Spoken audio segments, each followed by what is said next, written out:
Hai guys, kembali sama aku Halimatun Nasihah. Kali ini aku ingin berbagi tips atau sharing atau apapun itu tentang dua hal skill yang harus dikuasai sama mahasiswa.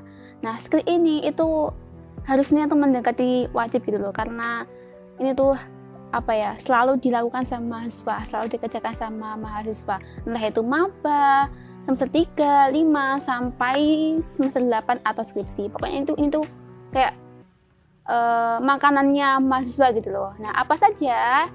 Sebelum ke pembahasan, please tolong subscribe ya teman-teman. Nanti subscribe, like, share ke teman-teman kalian. Dan jangan lupa untuk follow Instagram aku.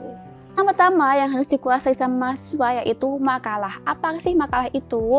Makalah itu yaitu karya tulis pelajaran atau mahasiswa sebagai laporan hasil pelaksanaan tugas sekolah atau perguruan tinggi. Makalah juga bisa diartikan sebuah karya tulis ilmiah mengenai sebuah topik tertentu yang tercakup dalam ruang lingkup pengetahuan.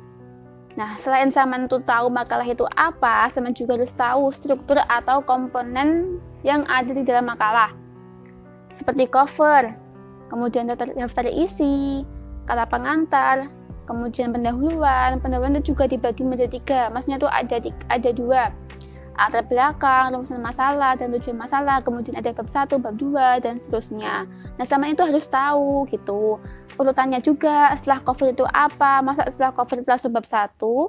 Dan nanti sampai itu ketika menjadi mahasiswa, makalah ini tuh akan menjadi makanan sehari-harinya mahasiswa gitu. Pasti akan membuat makalah, entah itu tugas individu ataupun tugas kelompok. Dan itu nggak hanya waktu maba saja, tapi di semester 5, 4, dan semester 7 pokoknya itu pasti akan membuat makalah. Yang kedua, keahlian yang harus dikuasai sama mahasiswa atau skill. Yang kedua yaitu PPT atau PowerPoint. Nah, PPT itu apa sih?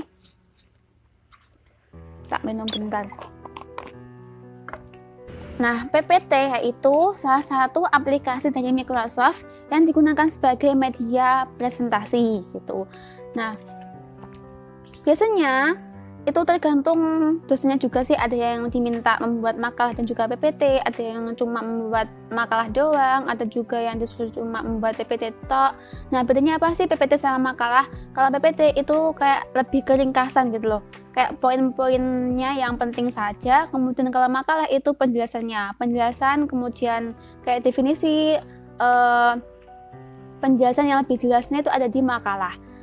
Nah, kalau Saman pernah ikut seminar, itu pasti pembicaranya itu yang di share screen ke kalian itu pasti PPT-nya, bukan makalahnya gitu.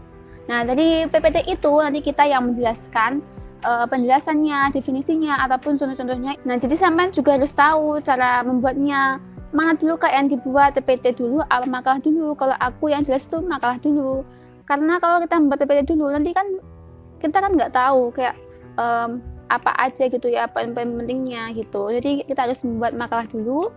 Kalau sudah membuat makalah baru membuat PPT itu pasti enak gitu, karena sudah ada keterangannya, sudah ada penjelasannya, nanti kita bisa mengambil poin-poin yang penting untuk dibuat PPT gitu. Dan juga kalau mahasiswa itu kalau membuat makalah itu sumbernya harus dari jurnal, artikel, tesis, atau dari disertasi ya, itu boleh. Kalau pakai blogspot kayak website di Google biasa itu nggak diterima sama dosen-dosennya. Tapi kalau untuk maba biasanya itu masih boleh, semester 1, 2 itu masih boleh, diperbolehkan gitu loh.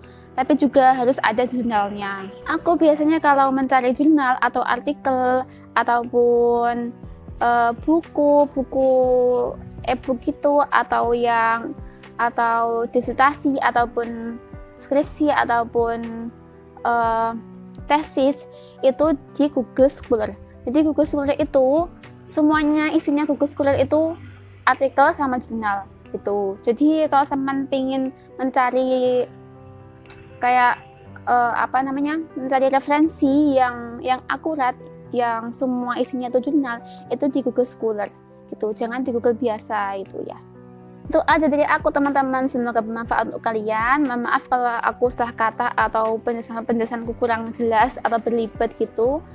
Jangan lupa untuk subscribe, like, komen, dan share ke teman-teman kalian. Kalau kalian ingin tanya-tanya tentang Winsa, tentang KIP kuliah, ataupun tentang dunia perkuliahan Winsa, kalian bisa DM ke Instagram aku atau komen di kolom komentar ya.